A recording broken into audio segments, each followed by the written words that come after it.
Natapos ko lang kumain tsaka mag-CR. Diretso na tayo sa paggawaan ng motor. Indicator na ng change oil yung ating motor. Hindi ayaw kasi maglalamob once na hindi ayos yung motor natin. Napalamig ko na rin naman yung motor habang kumakain ako kanina. Na papa-change oil agad ito. Bago tayo sumabak ulit magkuha ng mga booking. So lang yung panahon ay maambon na. Buta na tayo ng ambon.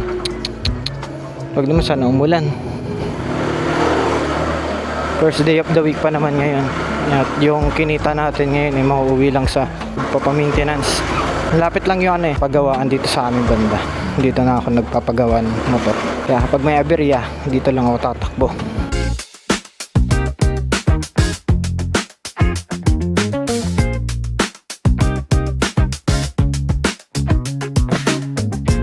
Change oil, boss. Change oil. Na.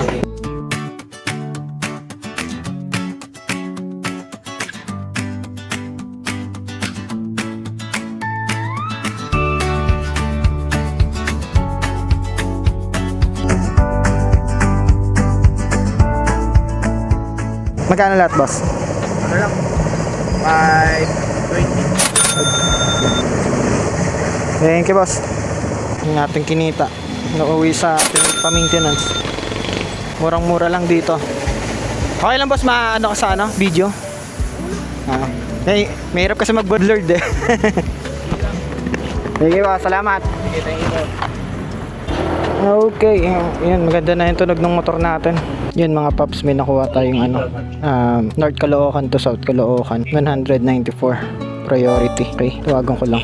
Ito po, lalamove po. Anong item nila, sir? Okay po, sige po. On the way na po. Okay, mamalilit daw na kahoy. Hindi ko sure kung kahoy yung pagkakarinig ko.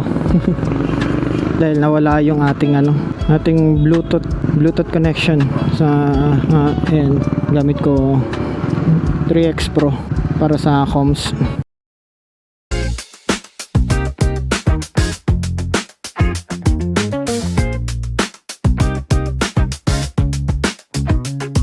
Hello po, lalamove po. Nandito na po ako sa baba, sir. Mga ilang minuto po? 10 minutes po? Okay po, sige po. Naku, pinaghihintay pa tayo ng 10 minutes. Tignan natin kung mapapaga or mapapatagal. Okay, mga paps, sabi niya maghintay daw ako ng 10 minutes. Na 10 minutes na, hindi pa rin siya bumababa. Ayan, pakita ko lang yung oras. Nag-arrive ako dito 1:06 and saktong 1:16 na, 10 minutes na at hindi pa rin siya bumababa. Tatawagan ko lang muna, sabihin ko 10 minutes na po, sir. Sabi mo 10 minutes lang. Yung paghihintay, bakit kay tagal? Hello, sir. Hello, sir. 10 minutes na, sir. Dalawa na lang po. Mga ilang minuto pa po yan, sir? 3 minutes. Yung shipping pin yan, sir, dun na sa sa drop-off. Balikan. Nako, sir. Ano po yan? Tag dito? COD? Hindi ko lang, sir, alam kung magkano kasi yung yung pera ng COD pagpabalikan eh. Kaso nga lang, sir, medyo magsa South Caloocan sana ako mag next na ruta ko eh. Mahirapan ako balikan eh. Sige, sir. Sige po. Thank you po. Ayun mga paps, gusto niya balikan. Kaso nga lang hindi maaari kasi anong oras na? 1:18. Pag dumating ako doon, mga sabihin natin ilang minuto makakarating tayo doon pagka ginugol map natin 2:30 something. Kaso nga lang magsusundo pa ako kaya hindi siya maaari, kaya mas maganda pag doon na lang ako maghahanap ng mga booking kasi magtatatlong balikan ako, sayang yung yung gas ko pagka ganun. Pero depende sa presyo. Kung magtugma kami sa presyo baka kunin ko, baka lang. May kapalit pabalik yan. May kapalit? May kapalit din. Gusto mong balikan? Oo, kaso sabi mo magsa-south ka kaso nga lang 190 kasi 194 kasi yung papunta doon. Ibig sabihin dodoblein mo na lang pagbalik. May cash pa siya na 6,000 ibibigay eh. Ang gagawin ko sana dodoblein ko yung rate niya. Okay. Tapos yung pabalik kahit hindi ka naman magpadali. Saan ba umuwi ba?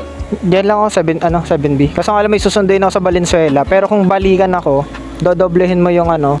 Siguro sir, cancel mo na lang yung booking tapos magbook ka ulit ng balikan para para ma-complete natin yung ating transaction ngayon para hindi ako mahihirapan mag-end ng book. Tapos pa-add na lang boss ng ano, nung waiting time. Sinearch ko magkano eh. Hindi, okay lang. 2 minutes na. Ano lang naman eh. Nakita ko kasi ano eh, 30 minutes yung ano eh, biyahe papunta dun eh. Eh may susunduin pa ako ng ano sa Valenzuela kasi mukhang kakayanin pa naman. Okay. Ayun mga paps, nagkasundo kami sa presyo. Dapat hindi ko kukunin yung ano, yung balikan. Pero medyo maganda ang presyuhan kaya kinuha ko na. Kaya didiretso agad tayo doon at pabalik dahil may cash daw na kasama. Pagkababa ng item with kapalit tapos may cash pa daw. Kaya kailangan nating magbalikan.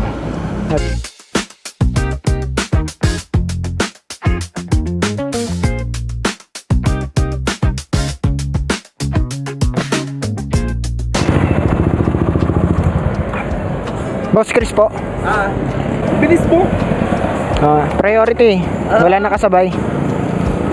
Tsaka ano eh, balikan yung ano eh. Kinontrata niya ako eh. Kaya mabilis na. Bali yung stock pala yung kailangan kong kunin. Hihintayin ko muna. Sige lang boss. Nakakontrata na tayo eh, kaya hihintayin ko talaga.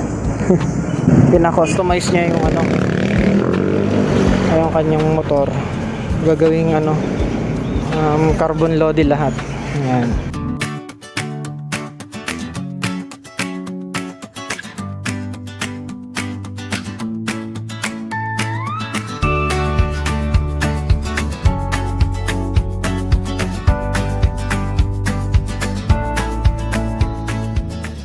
Ay, umulan na.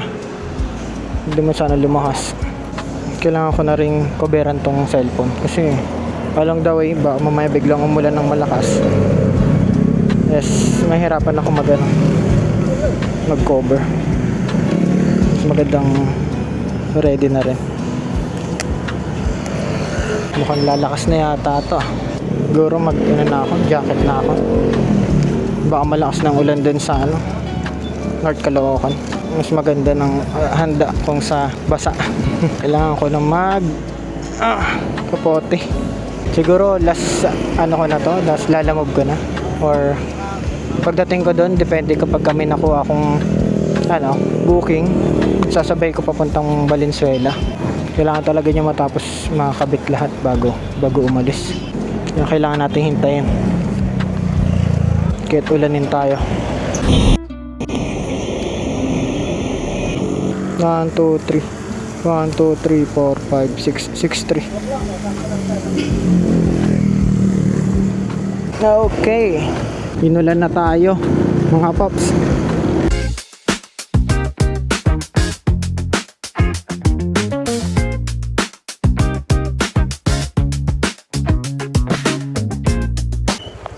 May pera eh. Ayoko nagtatagal yung pera sa akin. Bali ito lahat, boss, yung binigay niya. 6 ano? 6.3. Wala na akong sinabay. Ito boss yung ano. Yala, lapag ko lang dito. Mababasa yung aking ano eh, box. Ayan, boss, thank you. Ayan, nakakuha tayo ng 500 sa ating kontrata. At na-close deal natin. Unloading ko na. Review, bigyan natin ng 5 stars si boss. Yun mga paps, meron tayo ulit nakuhang ano, papuntang Valenzuela galing dito sa North Caloocan, malapit sa may Karuatan banda. Tawagan ko lang yung ano, customer. Hello po, lalamove po. Ma'am, tama po siomay no, yung item nila. Okay po, andawin na po. Nandito na po ako sa may pastry banda. Puntahan na natin yung item. Last booking natin to, papuntang Valenzuela. Then after nun, pahinga na ako at hintayin ko na lang yung aking palalab na lumabas sa kanyang pinagtatrabahuan. And then after nun, pag uwi ng bahay, isa-set up ko na yung kailangan nating environment at mga tools na pag-develop ng ating tracker app.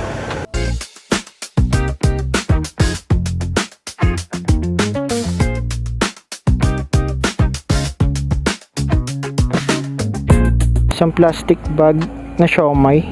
6 na kilo. Von po. Von. Kay Maria Christine. Okay lang ma'am, sa harap ko na lang ilagay. Thank you po.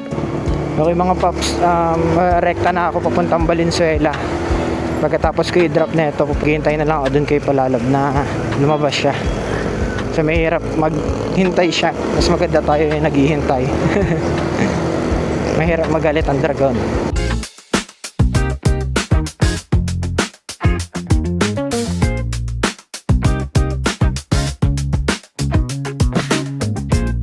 Ayan mga paps, andito na tayo sa Karuatan, Valenzuela. Kunti na lang, i-drop na natin yung last booking na siomay. Hello po, lalamog po. Nandito na po ako sa may Family Park po, Valenzuela City. Route siya, straight, pababa po dyan. Doon lang kasi nakapin sa ma'am eh.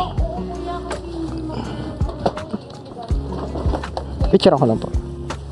Payment na lang po. Thank you po.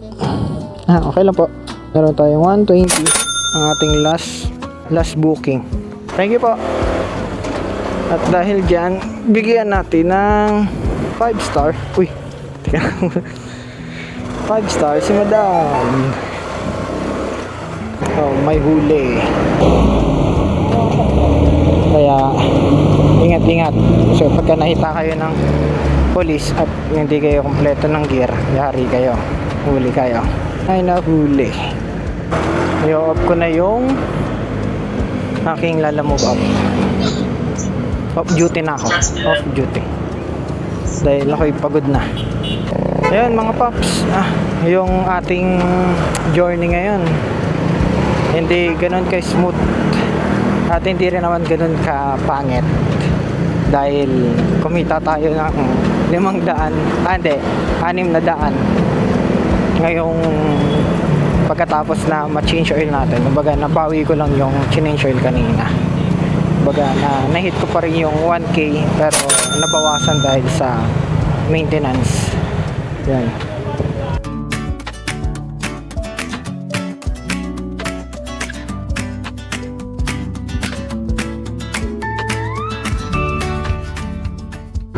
Yun mga paps, kasabay ko ng aking palalab at hindi naman ako ganun na late eh, sakto lang, uwian na rin nila. Ganda ng view ngayon mga araw, kanina inuulan ako tapos ngayon araw na. Ito yung nakakapagpasakit ng katawan eh.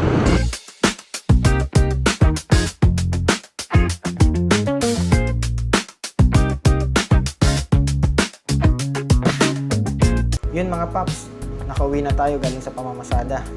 Ngayon naharapin natin yung pag-develop natin ng tracker app natin. Bali dito sa screen, kung nakikita ninyo, ang 4 na gagamitin natin is itong anti-gravity. Ito yung yung interface niya. Yan.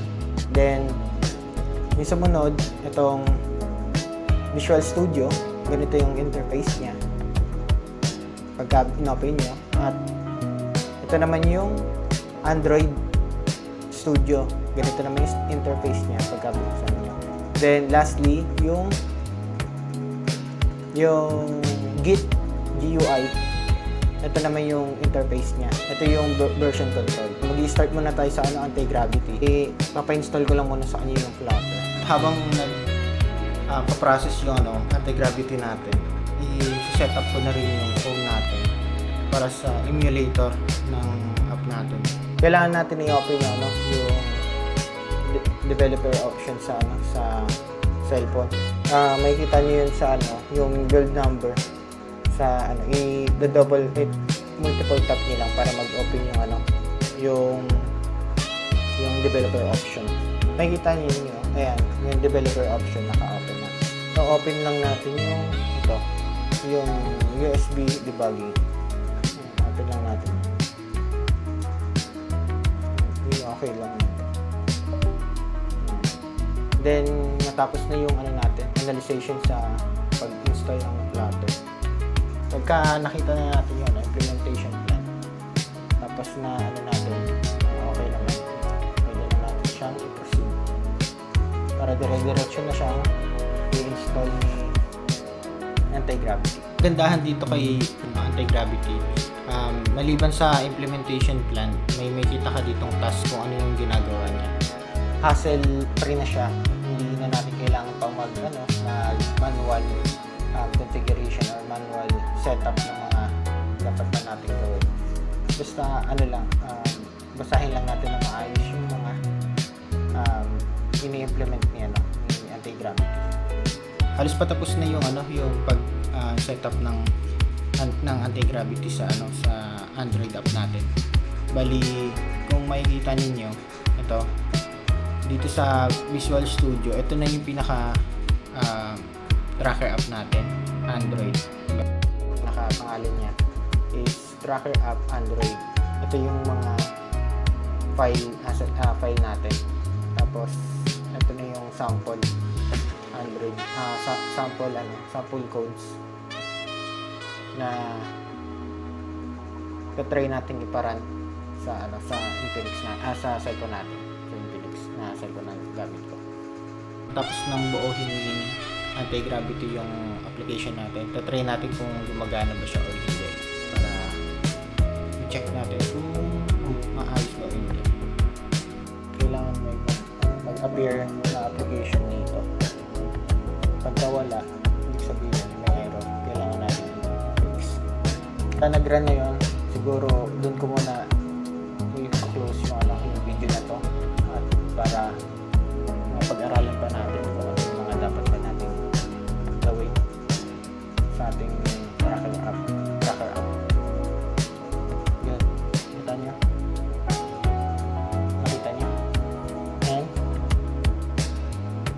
Ayan, diba?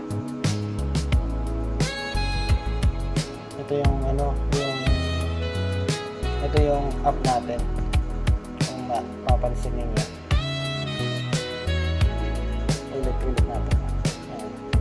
Ito yung yung tracker app natin, and kung makikita ninyo sa screen yung logo ng Flutter. Tapos pagka in-open nyo, ito na yung yung sample app na ginagawa natin. Ayan. Pero as of now, hindi pa gumagana to. Naka lang siya, design pa lang. Pero sa mga susunod na araw, aayusin natin yung features at yung design nito. Yun mga paps, natapos din tayo sa wakas. Maraming salamat pala sa inyong pag-andabay simula umaga hanggang ngayong gabi. Samahan niyo ako sa susunod ng mga episode kung saan yung ating application is papolish natin at ayusin natin yung design, at lalong-lalo na yung mga functionality. At samahan niyo rin ako sa mga susunod na kabanata sa aking paglalalamog at unti-unti kong mabayaran yung aking mga utang sa Shopee. Ako si Bon, the Dev Rider. Samahan ninyo ako sa biyaheng to. I-like, mag-comment ng kwento ninyo sa ibaba, at huwag kalimutan mag-subscribe at i-click ang notification bell para sa mga susunod na episode. Maraming salamat sa panonood at lagi kayong mag-iingat. Salamat!